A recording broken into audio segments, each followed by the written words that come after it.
Hi everyone, in this tutorial I'm going to show you how to work with worksheets in Lula Build. So I'm inside of a project where I've got a bill of quantities with only one bill item inside of it. And you can see that this bill item is unpriced. It doesn't yet have a net rate or a selling rate associated with it. So in Lula Build, all net rates are built up from so-called first principles. So you don't just plug a number into that net rate, but you can associate worksheets with bill items, and in these worksheets you can specify the rate breakdown of a bill item, and you can share these worksheets between bill items if need be and reuse them between projects. Okay, so I'm just going to jump into this bill item by double clicking on it. And as you can see, it's empty. So we're inside of the bill item editor, and we've got the bill item explorer here on the side where you can see you've got the bill item, but it doesn't yet have a worksheet associated with it. So in Lula Build, you can insert worksheets and attach them to a bill item by opening up the insert tab from the action pane. And here you've got access to all of the worksheets in your local project. And as you can see, I don't have any worksheets defined in this project yet, so this list is empty. But if you did have worksheets defined, you could have just linked them up. Or alternatively, you've got the option to switch data sources and access worksheets from previous projects. All right, so you can also create and insert a blank worksheet, which you can price here on the fly. But I'm going to show you how to create a worksheet directly in the Worksheets module, and then we'll come back and attach that worksheet to this bill item. Right, so I'm going to switch over to the Worksheets module, and as you can see, it's currently empty. I don't have any worksheets created in this project. And you can create a worksheet by clicking on the plus add button at the bottom of this table. This will create a worksheet and automatically launch the worksheet editor. So building worksheets is very similar to building clusters. So you've also got a worksheet editor, we've got a worksheet explorer here on the left hand side where you can explore the internals of the worksheet, and you've got a calculation sheet in the middle, and then some action tabs where you can update the information of this worksheet. So if you have not yet watched the video on building clusters, it is recommended that you do so before continuing with this video. Okay, so first let's update some of the basic info of this worksheet. So we've got the worksheet info, and here you can fill in a code and a name and a unit for the worksheet. So I'm just going to leave the code as is, but that'll typically just be a short unique identifier. And let's say this is the plastering worksheet, and we want to calculate how much it's going to cost us to plaster a square meter of wall. And then a worksheet also has a primary production rate and a production unit, which I'm not going to discuss in this video, and you can refer to the production unit video to find out more about those two fields.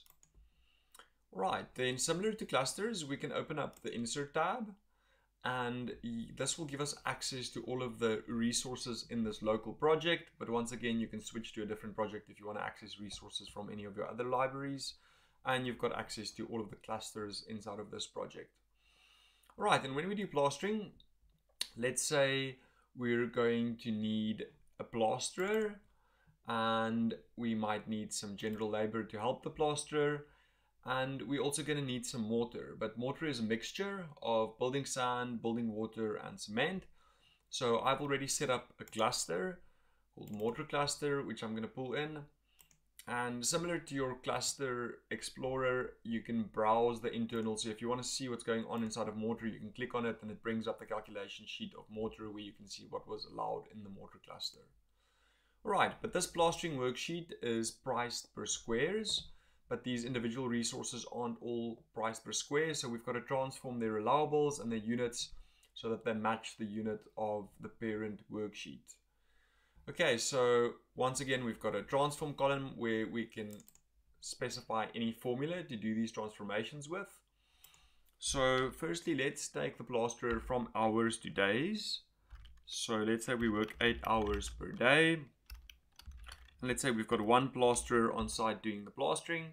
let's say that plasterer works at a production rate of 25 squares per day. Right, so now we can see that the plasterer is costing us £14.40 for every square meter that gets plastered. Right, and the labor is already priced per day. So let's say there's 3 general laborers on site, and they're also working at a production rate of 25 squares per day. Alright, and let's say we use 0.025 cubes of mortar for every square that we plaster. And let's allow for about 15% wastage when we're working with the mortar. Okay, so now we can see that it's costing us £42.52 per square when we're doing the plastering.